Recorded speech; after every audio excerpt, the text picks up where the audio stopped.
Today, we're going to take a look at the patch notes for the March 2025 update to World of Warships Legends. Of course, it drops on Monday, March 3rd, just in time for my birthday, which is 2 days after that on the 5th. What gifts will Wargaming bestow upon us for this update? Well, captains, feel that fresh spring breeze. It's bringing long awaited content and exciting new experiences all packed into this new update. But first, use this code here to receive one big spring crate and 10 St. Patty's camouflages along with some credit boosters. Now, we'll skip over the summary of what's going into the update and just jump into the content. To begin with, we've got Oceana's Spectre campaign. Join the new Oceana Spectre campaign to get Commonwealth Legendary Tier Destroyer Vampire 2 and many other rewards. This Australian vessel boasts one of the highest damage per minute rates among destroyers, along with improved ricochet angles for her armor-piercing shells. She's also stealthy, maneuverable, and equipped with a sonar and long-duration smoke generator. I'm not sure what they mean by long-duration smoke generator. Vampire 2 is a ship that I have on World of Warships PC. It's more or less the Daring. The big difference is, I believe the sonar spots ships at slightly longer ranges. The British sonar only does it at about 3.5 kilometers. I want to say this is somewhere in the 4-kilometer range. Could be wrong on that, so don't quote me. But also it's got the crawling smoke generator that you find on the likes of Haida, or the newly updated Brisbane has it, and so does that Tier 5 cruiser, the Perth. It's the smoke that follows you so long as you're going at a quarter speed. That's what it's got on PC. When they say long duration smoke generator, I'm not sure how to interpret that. It could be the same thing, or maybe they've changed it and they're talking about something like an American smoke screen. Not 100% sure, honestly. I suppose we'll see on Monday, but I would assume it gets the crawling smoke because that's sort of the gimmick for the Australian vessels in this game. Anyway, moving on, we've got Hector Waller. The rewards also include new Commonwealth Commander Hector Waller. His skill set will enhance your destroyer's performance while also improving its survivability. The base trait, Hard Over Heck, what a name, reduces rudder shift time by up to 5%, increases incoming fire dispersion by 3. His unique skill reduces incoming damage to your destroyer by up to 0.4% per 1% HP loss, and increases destroyer's main battery traverse speed by 0.6 degrees per second per 1 HP lost. Unique legendary skill, Steadfast Soldier. Auto repairs your destroyer when its HP is equal to or less than 30% and increases your destroyer HP by up to 8%. Also reduces the destroyer's engine incapacitation and steering gear impairment chances by 60%. Well, that sounds interesting. Initially, when I was reading that, I was thinking, well, I'm still going to take Unstoppable because you don't want your engine or rudder to be destroyed and have yourself rendered immobile when you're playing any destroyer. Unstoppable, if there is any mandatory commander skill in the game, it's going to be that one. So I don't know, with this cutting down the repair time for the engine and steering gears by 60%, whether it would be a viable alternative, but a free heal that procs when you get 30% HP, that sounds interesting. And also, with this guy being Commonwealth, would that also mean the Haida has a destroyer commander now? Haida is not a pan-European destroyer. I believe it is a Commonwealth one.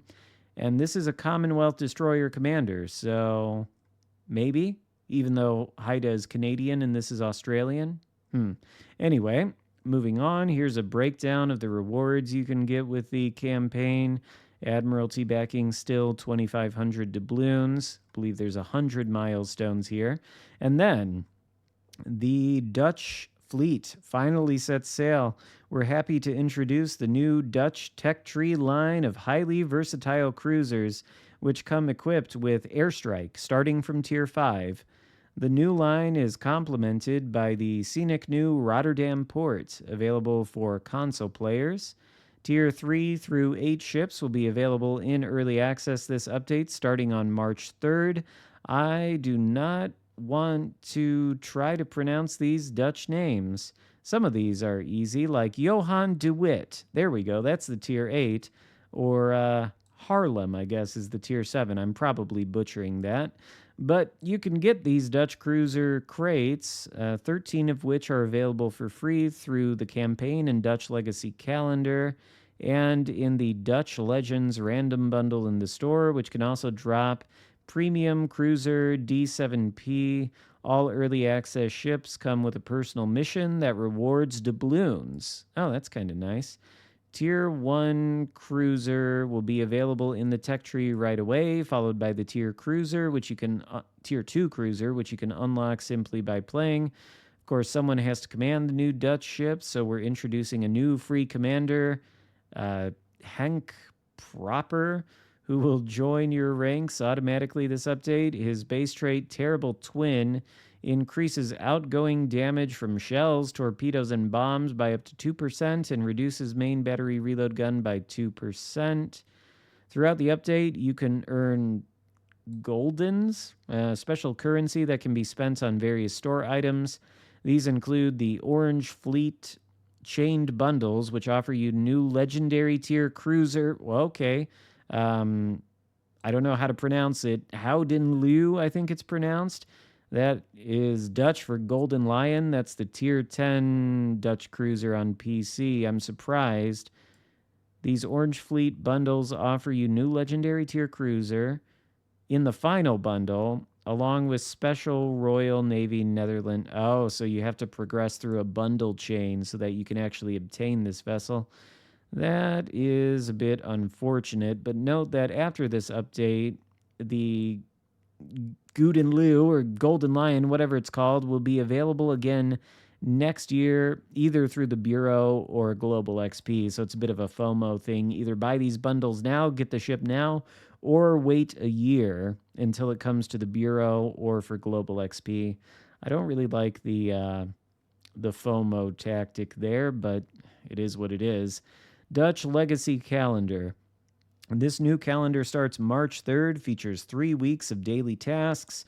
Complete them all to earn an abundance of rewards, including Dutch cruiser crates, Goldens, and the final prize, Dutch commander Johan Firstner, whose abilities are perfectly suited for the new Dutch cruisers, including those with airstrike. His base trait, Ministry of the Navy, increases damage dealt by fires. Your cruiser starts by up to 7%. Oh my gosh, okay.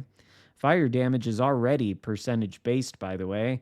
It takes, I think, 0.3% of the ship's total HP per second for the duration of the fire. I don't know if this 7%, it can't be a 7% buff to the amount of total HP the fire's taking. It's just a 7% buff on top of that, I would think. Hard to tell, though. He's also equipped with a unique skill, Risk Theory, that reduces your cruiser's detectability by up to 3%, shortens increased detectability time after shooting by up to 30%. That's better than Lemonier's trait. And increases outgoing damage while your cruiser is undetected by up to 5%. You'll have an additional 2 weeks to fully complete the calendar until April 7th, with the option to recover 3 missed days for free and additional days for 250 doubloons each. Oh, God. Azur Lane Wave 6. Azur Lane returns to Legends with a wave of new content, including commanders, ships, and skins. Find them individually in the store in the new Azur Lane 6 crate. You can receive 2 crates for free, one through a dedicated mission, another through the campaign. The rewards that await you are Commanders, Azur Lane Richelieu, Azur Lane Harbin, Formidable, I don't know what formidable is. It sounds like a British ship. Maybe a British commander then. Prinz Heinrich and Azur Lane Asashio. The ships would be Azur Lane Richelieu, Azur Lane Harbin, and Azur Lane Formidable. I'm going to guess Formidable is some kind of British ship. I don't know what it is. And then skins, Azur Lane for Prinz Heinrich and Asashio. Oh, good. Maybe some of these commanders will have interesting skills. We'll have to see. I assume they'll put out a dedicated article on that. Rust and Rumble 2, event featuring new weapons and content. Are you ready for a post-apocalyptic journey through the city of Rustport? Prepare for a completely new playing experience with unique weapons and mechanics, as well as a bunch of new content. The event launches on March 17th. I think this is supposed to be the April Fool's event. No Duck of War. How sad. St. Patrick's Day celebration. St. Patrick's Day, perfect time for some crazy tricks. Join the company of Shamrock Shanna and try on the Lucky Shamrock skin for Duke of York. Both new and returning St. Patrick's Day content will be available in the store starting March 17th, along with pots of gold, which guarantee doubloons paired. Oh, I got the 100k doubloon super prize out of the pot of gold last year, I think. And then, or if it's your lucky side, the Leprechaun's stash of doubloons. Oh, it's talking about that super prize, I think. You can also complete the Lucky Seas mission to receive 16 St. Patty's Day camouflages and one big spring crate. Then here's some this is a guise. So this is a guise that will provide a 50% credits bonus when you set 3 fires in a single battle. So, okay, it's a guise, not a full-on commander. Then there's another season of Ranked, March 4th through March 9th with Tier 3 ships, March 11th through March 16th with Tier 4, and changing the PEGI rating. I think that's the European rating system for the game. It's being changed from PEGI 7 to PEGI 12 due to minimal changes only affecting new content with no impact on... Is it because of the Azur Lane ladies? Anyway. After that, there's just a couple of bug fixes and improvements, and that's pretty much all there is to the update. So the meat and potatoes here is going to be the Dutch cruisers in early access, and I have a feeling that the Vampire 2 is going to be an excellent ship. An excellent campaign ship. We'll have to see to know for sure, but it's certainly a monster on World of Warships PC. And the Daring, which is what it's based off of, is obviously a great ship in our game. So this will be a unique Australian-flavored take on the Daring, I suppose. Anyway, let me know what you think of the patch notes in the comments. Consider subscribing if you haven't already, and I will see you next time. Goodbye.